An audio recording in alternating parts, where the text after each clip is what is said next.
Hello friends, innovative learning platform में आपका स्वागत है। दोस्त, आज फिर से मैं जीके का सेशन लेकर आया हूं जो काफ़ी इम्पोर्टेंट है।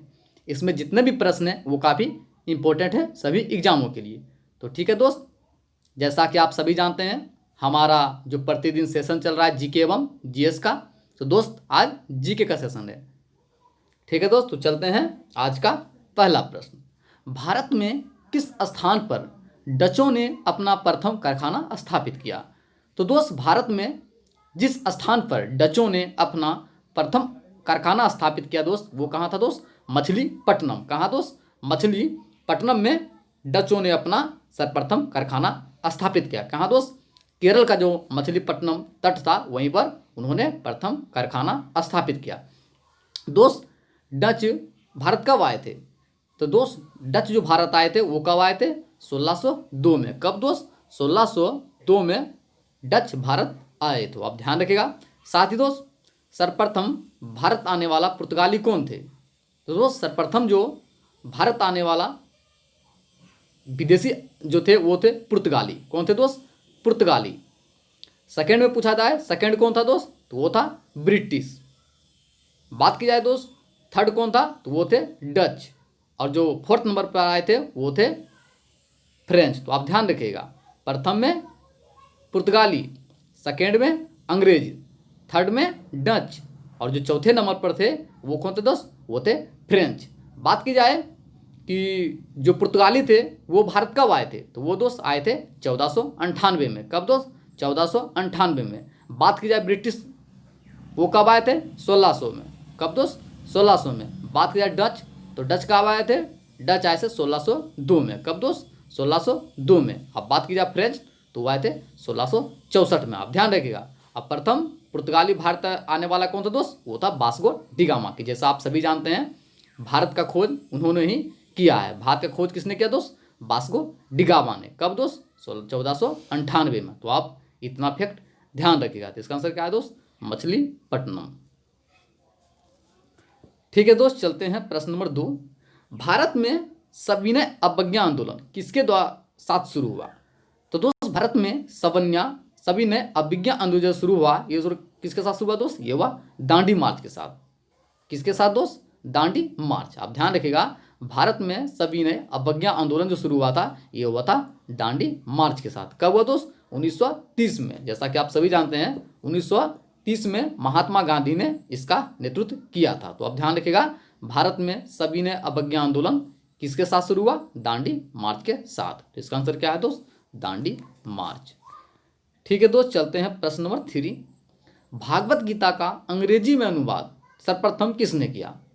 तो दोस्त, भागवत जो गीता है उसका अंग्रेजी में जो अनुवाद किए हैं वो किए दोस्त चार्ल्स विल्किंस। किसने दोस्त?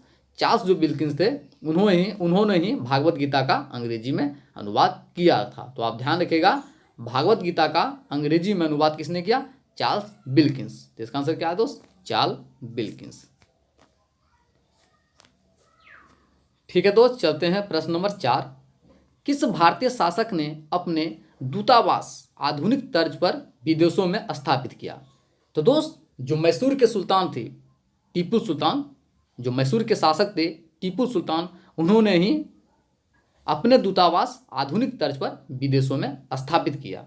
कौन दोस्त? टीपू सुल्तान। आप ध्यान रखिएगा, जो मैसूर के शासक थे टीपू सुल्तान, उन्होंने ही विदेशों में आधुनिक तर्ज पर दूतावास स्थापित किया। तो इसका आंसर क्या है दोस्त?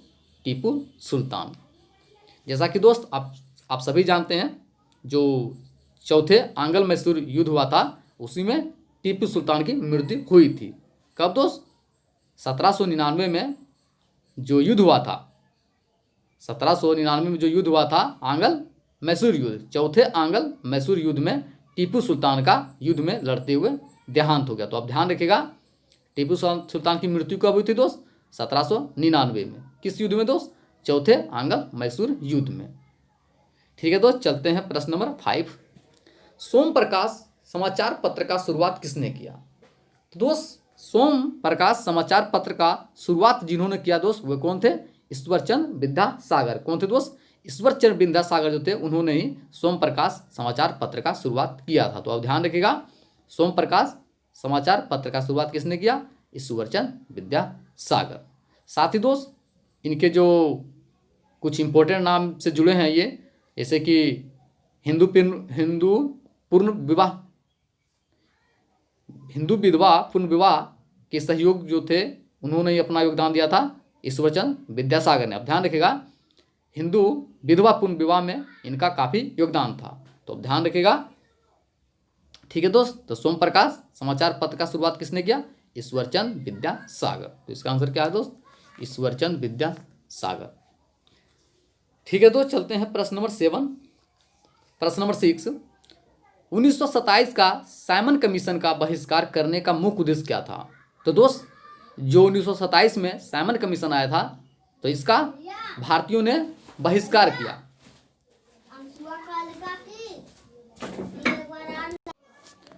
तो किसने किया दोस्त? भारतीयों ने। क्यों दोस्त? क्योंकि 1927 का साइमन कमीशन का बहिष्कार करने का जो मुख्य उद्देश्य था, ये था कि आयोग में कोई भी भारतीय शामिल नहीं था। ये जब कमीशन आया था तो इसमें क्या था कि भारतीय सदस्य को शामिल नहीं किया गया था, तो इसी के कारण जो भारतीय थे उन्होंने इसका बहिष्कार किया था। तो आप ध्यान रखिएगा, 1927 का साइमन कमीशन का बहिष्कार करने का मुख्य उद्देश्य क्या था? तो दोस्त मुख्य जो उद्देश्य था क्या था कि ये जो आयोग बनाया गया था, साइमन कमीशन आयोग था, इसमें क्या था, किसी भी भारतीय सदस्य को शामिल नहीं किया गया था। इसमें जितने भी सदस्य थे, इसमें कुल 7 सदस्य थे, जो बाकी के बाकी सभी अंग्रेज ही थे। इसमें जितने भी सदस्य थे वो सभी अंग्रेज थे, तो इसी कारण से भारतीयों ने इसका बहिष्कार किया था। तो इसका आंसर क्या है दोस्त? आयोग में कोई भी भारतीय शामिल नहीं था। ठीक है दोस्त, अब ध्यान रखिएगा। चलते हैं प्रश्न नंबर 7, अंग्रेजों द्वारा निर्मित भारत में प्रथम किला कौन सा है? तो दोस्त अंग्रेजों द्वारा जो निर्मित भारत में प्रथम किला है वो कौन सा है दोस्त? Fort Saint David. कौन सा है दोस्त? Fort Saint David. ये जो है अंग्रेजों द्वारा निर्मित भारत में सर्वप्रथम किला है। अब ध्यान रखिएगा, अंग्रेजों द्वारा निर्मित भारत में सर्वप्रथम किला कौन सा है दोस्त? Fort Saint David. तो इसका आंसर क्या है दोस्त? फोर्ट सेंट डेविड, जैसा कि आप सभी जानते हैं। इसका आंसर क्या है दोस्त? Fort Saint David. ठीक है दोस्त, चलते हैं प्रश्न नंबर 8, खजुराहो का मंदिर किस वंश के शासकों ने बनाया? तो दोस्त जो खजुराहो का मंदिर था, उसे जो बनाया है किस वंश के शासक ने दोस्त? वो है चंदेल वंश के शासकों ने खजुराहो का मंदिर बनाया था। तो आप ध्यान रखिएगा, खजुराहो का मंदिर का निर्माण किस वंश के शासकों ने कराया था या बनाया था? तो चंदेल वंश। जैसा कि आप सभी जानते हैं, चंदेल वंश के संस्थापक कौन थे? ननकू। कौन थे दोस्त? ननकू। तो आप ध्यान रखिएगा, खजुराहो का मंदिर चंदेल वंश के शासकों ने करवाया था। तो इसका आंसर क्या है दोस्त? चंदेल। ठीक है दोस्त, चलते हैं प्रश्न नंबर 9, किस विश्व विरासत स्थल में इल्तुतमिश का मकबरा शामिल है? तो दोस्त जिस विरासत स्थल में इल्तुतमिश का मकबरा शामिल है दोस्त, वो है कुतुब मीनार। किसमें दोस्त? कुतुब जो मीनार है दिल्ली में, वहीं पर इल्तुतमिश का मकबरा शामिल है। आप ध्यान रखिएगा, इल्तुतमिश का अगर पूछे आपसे कि इल्तुतमिश का मकबरा कहाँ है, तो वो है कुतुब मीनार में। जैसा कि आप सभी जानते हैं, कुतुब मीनार का निर्माण किसने करवाया था? कुतुबुद्दीन ऐबक ने। किसने दोस्त? कुतुबुद्दीन ऐबक ने ही कुतुब मीनार का निर्माण कराया था। और साथ ही दोस्त यदि आपसे पूछे कि जो कुतुब मीनार था, इसका निर्माण पूरा किसने करवाया, तो वो था इल्तुतमिश। कौन थे दोस्त? इल्तुतमिश। तो अब ध्यान रखिएगा, इल्तुतमिश का मकबरा कुतुब मीनार में स्थित है। इसका आंसर क्या है दोस्त? कुतुब मीनार। ठीक है दोस्त, चलते हैं प्रश्न नंबर 10, मिनी हड़प्पा के नाम से किस स्थल को जाना जाता है? तो दोस्त मिनी हड़प्पा के नाम से जिस स्थल को जाना जाता है वो है दोस्त लोथल। किसे दोस्त? लोथल को मिनी हड़प्पा के नाम से जाना जाता है। ध्यान रखिएगा, मिनी हड़प्पा के नाम से किस स्थल को जाना जाता है दोस्त? तो वो है लोथल, जो काफ़ी इंपॉर्टेंट स्थल था हड़प्पा सभ्यता का। ठीक है दोस्त, ये कहाँ है? ये गुजरात में है। कहाँ है दोस्त? गुजरात में। तो अब ध्यान रखिएगा, ये वर्तमान में जो था गुजरात में स्थित है। आप ध्यान रखिएगा, मिनी हड़प्पा के नाम से लोथल को जाना जाता है। साथ ही दोस्त यहाँ से जो धान के जो साक्ष्य होते हैं लोथल से ही मिला है, चावल का जो साक्ष्य होते हैं वो कहाँ से मिला है? लोथल से ही। साथ ही दोस्त उस समय के ये प्रमुख बंदरगाह भी थे। आप ध्यान रखिएगा, हड़प्पा सभ्यता के समय जो सिंधु घाटी की सभ्यता था, उस समय ये एक प्रमुख बंदरगाह स्थल था। तो ध्यान रखिएगा, मिनी हड़प्पा के नाम से लोथल को जाना जाता है। लोथल किस नदी किनारे स्थित है दोस्त? तो वो था भोगवा नदी किनारे। लोथल जो स्थित था किस नदी किनारे, ये था भोगवा नदी किनारे। साथ ही दोस्त हड़प्पा किस नदी किनारे स्थित था, तो जैसा कि आप सभी जानते हैं वो था रवि नदी किनारे। बात की जाए मोहनजोदाड़ो, तो वो था सिंध नदी के किनारे। तो इसका आंसर क्या है दोस्त, लोथल। ठीक है दोस्त, चलते हैं प्रश्न नंबर 11। वित्तीय आपातकाल राष्ट्रपति किस अनुच्छेद के तहत लगाता है। तो दोस्त जो वित्तीय आपातकाल होता है उसे राष्ट्रपति जिस अनुच्छेद के तहत लगाता है दोस्त, वो कौन सा अनुच्छेद है, वो है अनुच्छेद 360। आप ध्यान रखिएगा, वित्तीय आपातकाल अनुच्छेद 360। तो इसका आंसर क्या है दोस्त, अनुच्छेद 360। जैसा कि दोस्त आप सभी जानते हैं, आपातकाल 3 प्रकार के होते हैं, राष्ट्रीय आपातकाल, राष्ट्रपति शासन और वित्तीय आपातकाल। कौन कौन सा दोस्त, राष्ट्रीय आपातकाल, राष्ट्रपति शासन और वित्तीय आपातकाल।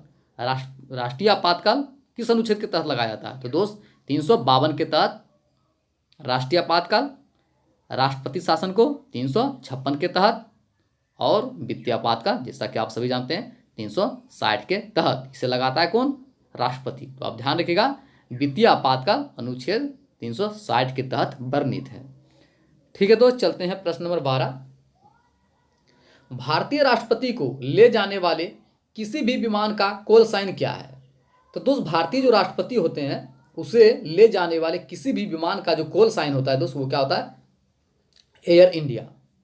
क्या होता है दोस्त, एयर इंडिया। आप ध्यान रखिएगा, भारतीय राष्ट्रपति को ले जाने वाले किसी भी विमान का कॉल साइन होता है एयर इंडिया 1। क्या दोस्त, एयर इंडिया 1। तो इसका आंसर क्या है दोस्त, एयर इंडिया 1।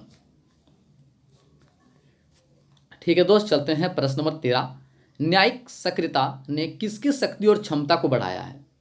तो दोस्त न्यायिक जो सक्रियता है इसने सर्वोच्च न्यायालय की, जो सर्वोच्च न्यायालय है सुप्रीम कोर्ट, उसकी शक्ति और क्षमता को बढ़ा दिया। जैसा कि आप सभी जानते हैं, न्यायिक जो प्रक्रिया है, न्यायिक पुनर्विलोकन, वो किसके द्वारा जारी किया जाता है, तो सर्वोच्च न्यायालय के द्वारा। जुडिशियल जो रिव्यू होती है वो किसके द्वारा होता है दोस्त, वो होता है सर्वोच्च न्यायालय के द्वारा। तो आप ध्यान रखिएगा, न्यायिक सक्रियता ने किसकी शक्ति और क्षमता को बढ़ाया दोस्त, तो वह है सर्वोच्च न्यायालय। तो इसका आंसर क्या है दोस्त, सर्वोच्च न्यायालय। ठीक है दोस्त, चलते हैं प्रश्न नंबर 14। किस संविधान संशोधन के द्वारा शिक्षा को राज्य सूची से संवर्ती सूची में शामिल किया गया या हस्तांतरित किया गया।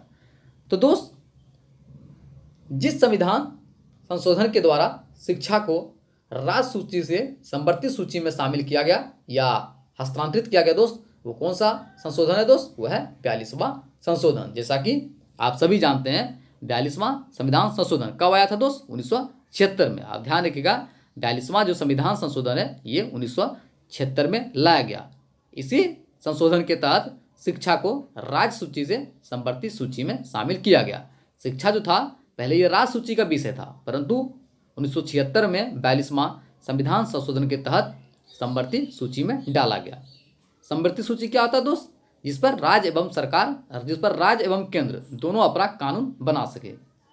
क्या होता है दोस्त, संवर्ती सूची वैसी सूची होती है, उसके अंतर्गत वैसे विषय आते हैं जिस पर केंद्र और राज्य दोनों अपना कानून बना सकता है। तो आप ध्यान रखिएगा, 42वां संविधान संशोधन। साथ ही दोस्त 42वां संविधान संशोधन काफ़ी इंपॉर्टेंट है, इसे मिनी संविधान के बीच नाम से भी जाना जाता है। तो ध्यान रखिएगा, यदि आपसे पूछे कि मिनी संविधान के नाम से किस संशोधन को जाना जाता है, तो वह है दोस्त 42वां। ठीक है दोस्त, इसका आंसर क्या है, 42वां। ठीक है दोस्त, चलते हैं प्रश्न नंबर 15। कौन है जिसे संसद में राय देने के लिए आमंत्रित किया जा सकता है। तो दोस्त संसद में राय देने के लिए जिसे आमंत्रित किया जा सकता है वो है भारत का महान्यायवादी। कौन है दोस्त, भारत का जो एंटोनी जनरल होते हैं, वो किसी भी सदस्य में बोलने की शक्ति होती है, वो कभी भी बोल सकते हैं। तो आप ध्यान रखिएगा, संसद में राय देने के लिए आमंत्रित किया जा सकता है किसको दोस्त, भारत का महान्यायवादी, जिसे हम एंटोनी जनरल भी कहते हैं। तो आप ध्यान रखिएगा, संसद में राय देने के लिए आमंत्रित किया जा सकता है भारत का महान्यायवादी को। तो इसका आंसर क्या है दोस्त, भारत का महान्यायवादी। ठीक है दोस्त, चलते हैं प्रश्न नंबर 16। राज्यपाल के भत्ते और वेतन का शुल्क कहाँ से लिया जाता है? तो दोस्त जो राज्यपाल होते हैं उसके भत्ते और वेतन का शुल्क जो लिया जाता है वो लिया जाता है राज्य समेकित निधि से। कहाँ दोस्त? राज्य समेकित निधि से। तो आप ध्यान रखिएगा, जो राज्यपाल होते हैं उसे जो भत्ते मिलते हैं, वेतन मिलते हैं, उसे किस फंड के द्वारा दिया जाता है? तो वो होता है दोस्त राजकोषीय समेकित निधि। ठीक है दोस्त, इसका आंसर क्या है? राज्य समेकित निधि। ठीक है दोस्त, चलते हैं प्रश्न नंबर 17। VVPAT का फुल फॉर्म क्या है? तो दोस्त VVPAT का फुल फॉर्म जो है दोस्त वो क्या है? Voter verifiable paper audit trial. क्या होता है दोस्त? Voter verifiable paper audit trial. तो आप ध्यान रखिएगा, VVPAT का फुल फॉर्म क्या होता है दोस्त? Voter verifiable paper audit trial. जैसा कि आप सभी जानते हैं जो चुनाव होता है इसमें चुनाव में इसी का उपयोग किया जा रहा है। ठीक है दोस्त, तो इसका आंसर क्या है? Voter verifiable paper audit trial. ठीक है दोस्त, चलते हैं प्रश्न नंबर 18। भारत के किस अधिनियम के द्वारा केंद्र में द्विसदनीय विधायिका की शुरुआत की गई? तो दोस्त भारत के जिस अधिनियम के द्वारा केंद्र में द्विसदनीय विधायिका की शुरुआत की गई दोस्त, वो कौन सा अधिनियम है दोस्त? वो है अधिनियम 1919। आप ध्यान रखिएगा कि 1919 के पहले प्रांत जो थे उसमें द्विसदनीय विधायिका शामिल थी, परंतु 1919 के अधिनियम में जो केंद्र थे उसमें भी द्विसदनीय विधायिका की शुरुआत की गई। आप ध्यान रखिएगा 1919 के जो अधिनियम था उसके पहले मात्र प्रांत में द्विसदनीय विधायिका था, परंतु अधिनियम 1919 में केंद्र से हटाकर, ये प्रांत से हटाकर केंद्र में भी द्विसदनीय विधायिका की शुरुआत की गई। इसका आंसर क्या है दोस्त? अधिनियम 1919। ठीक है दोस्त, चलते हैं प्रश्न नंबर 22। किस पंचवर्षीय योजना का उद्देश्य तेज, अधिक, समावेशी और सतत विकास था? तो दोस्त जो 12वीं पंचवर्षीय योजना थी, इस पंचवर्षीय योजना में जो मुख्य उद्देश्य था सरकार का वो क्या था? तेज, अधिक, समावेशी और सतत विकास करना। मतलब अधिक से अधिक विकास करना और जो समावेशी विषय होते हैं उस पर अधिक रूप से ध्यान देना। तो आप ध्यान रखिएगा किस पंचवर्षीय योजना का मुख्य उद्देश्य समावेशी और सतत विकास था दोस्त? ये था 12वीं पंचवर्षीय योजना। जैसा कि आप सभी जानते हैं प्रथम पंचवर्षीय योजना कब लाया गया? 1951 में। पंचवर्षीय योजना दोस्त ये 5 साल में लाया जाता था। तो दोस्त प्रथम जो पंचवर्षीय योजना आया था वो 1951 में। तो बात की जाए प्रथम पंचवर्षीय योजना 1951 से 56 तक चला। द्वितीय बात की जाए तो 56 से 61। तृतीय बात की जाए तो 61 से 66, जैसा कि आप सभी जानते हैं। बात की जाए दोस्त प्रथम जो पंचवर्षीय योजना था उसमें मुख्य रूप से किसको बढ़ावा दिया गया? तो उसमें जो बढ़ावा दिया गया दोस्त वो था कृषि पर विशेष रूप से ध्यान दिया गया। बात की जाए द्वितीय पंचवर्षीय योजना तो उसमें मुख्य रूप से उद्योग पर बढ़ावा दिया गया। तो आप ध्यान रखिएगा किस पंचवर्षीय योजना का मुख्य उद्देश्य समावेशी और सतत विकास था दोस्त? वो था 12वीं पंचवर्षीय योजना। तो इसका आंसर क्या है दोस्त? 12वीं पंचवर्षीय योजना। ठीक है दोस्त, चलते हैं प्रश्न नंबर 20। भारत में वर्तमान में कुल कितने नवरत्न कंपनियां हैं? तो दोस्त भारत में जो वर्तमान में कुल नवरत्न कंपनियां हैं दोस्त वो है 16। कितने दोस्त? 16। आप ध्यान रखिएगा भारत में वर्तमान में कुल कितने नवरत्न कंपनियां हैं दोस्त? वो है 16। तो इसका आंसर क्या है दोस्त? 16। ठीक है दोस्त, चलते हैं प्रश्न नंबर 21। 1944 में गांधीवादी विचारधारा किसने प्रस्तुत किया? तो दोस्त 1944 में गांधीवादी विचारधारा जिसने प्रस्तुत किया दोस्त वो थे NN अग्रवाल। NN अग्रवाल जो थे अर्थशास्त्री, उन्होंने ही 1944 में गांधीवादी विचारधारा प्रस्तुत किया था। तो इसका आंसर क्या है दोस्त? NN अग्रवाल। ठीक है दोस्त, मुझे उम्मीद है कि आप लोगों को ये सेशन काफ़ी पसंद आ रहा होगा, तो कृपया हमारे सेशन को शेयर भी कर दें जिससे कि और अधिक फ्रेंड हमारे साथ जुड़ सके और इसका लाभ ले सके। ठीक है दोस्त, चलते हैं प्रश्न नंबर 22। विश्व आर्थिक आउटलुक रिपोर्ट किस संस्था के द्वारा जारी किया जाता है? तो दोस्त विश्व आर्थिक आउटलुक रिपोर्ट जो जारी की जाती है ये जारी की जाती है IMF के द्वारा। किसके द्वारा दोस्त? IMF के द्वारा विश्व आर्थिक आउटलुक रिपोर्ट जारी किया जाता है। तो इसका आंसर क्या है दोस्त? IMF, जिसका फुल फॉर्म क्या होता है? International monetary fund. क्या होता है दोस्त? International monetary fund. तो आप ध्यान रखिएगा, विश्व आर्थिक आउटलुक रिपोर्ट किस संस्था के द्वारा जारी किया जाता है दोस्त? वो है IMF। ठीक है दोस्त, चलते हैं प्रश्न नंबर 23। जब बाजार में किसी उत्पाद का केवल एक विक्रेता और एक खरीदार हो तो उस स्थिति को क्या कहा जाता है? तो दोस्त आप ध्यान रखिएगा, जब बाजार में केवल एक विक्रेता और एक खरीदारी करने वाला हो तो उस स्थिति को कहा जाता है द्विपक्षीय एकाधिकार। क्या दोस्त? द्विपक्षीय एकाधिकार, जिसे हम बायलैटरल मोनोपोली भी कहते हैं। क्या दोस्त? बायलैटरल मोनोपोली भी कहते हैं। आप ध्यान रखिएगा, जब बाजार में किसी उत्पाद का, कोई भी उत्पाद हो, उसका केवल एक ही विक्रेता हो, बेचने वाला भी एक हो और खरीदारी करने वाला भी एक हो, तो इस स्थिति को कहते हैं हम द्विपक्षीय एकाधिकार। इसका मतलब क्या है दोस्त? कि खरीदने वाला भी एक है और बेचने वाला भी एक ही व्यक्ति हो, तो इसे हम क्या कहेंगे? Bilateral monopoly. परंतु दोस्त मोनोपोली क्या होती है? एकाधिकार जो होती है वो क्या होती है? जब बेचने वाला एक हो और खरीदने वाला हजारों हो, तो उसे बोलते हैं मोनोपोली। आप ध्यान रखिएगा, जब बेचने वाला सिर्फ एक हो और खरीदने वाला हजारों हो तो उसे हम बोलते हैं मोनोपोली। परंतु बेचने वाला एक हो और खरीदने वाला भी एक हो तो उसे हम बोलते हैं द्विपक्षीय एकाधिकार। तो आप ध्यान रखिएगा, इसका आंसर क्या है दोस्त? द्विपक्षीय एकाधिकार। ठीक है दोस्त, चलते हैं प्रश्न नंबर 24। रेसिडेक्स किससे संबंधित होता है? तो दोस्त जो रेसिडेक्स है ये संबंधित होते हैं जमीन की कीमत से। जो आपकी लैंडिंग होती है, लैंड, उसकी कीमत से संबंधित होती है रेसिडेक्स। तो आप ध्यान रखिएगा, रेसिडेक्स किससे संबंधित है दोस्त? तो जमीन की कीमत से। ठीक है दोस्त, चलते हैं प्रश्न नंबर 25। विश्व महासागरों के बीच किस महासागर का सबसे व्यापक महाद्वीपीय शेल्फ है?